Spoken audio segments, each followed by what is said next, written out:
যত গোপন কথা লিখেছি তারে, সব জেনে তবুও সে কিছু বুঝে না রে।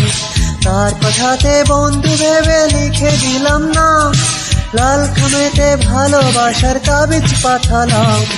নতুন করে মনের কথা কেমনে তারে কই, কি কথাতে বুঝাই তারে আমার প্রথম সে। পাশের বাড়ির ওই মেয়েটি বলল সেদিনে, তুমি ছাড়া এই জীবনে আর কিছু নেই। শুধু মালা গেঁথে সময় চলে যায়, তারে পরাতে পারি না কিছুতে।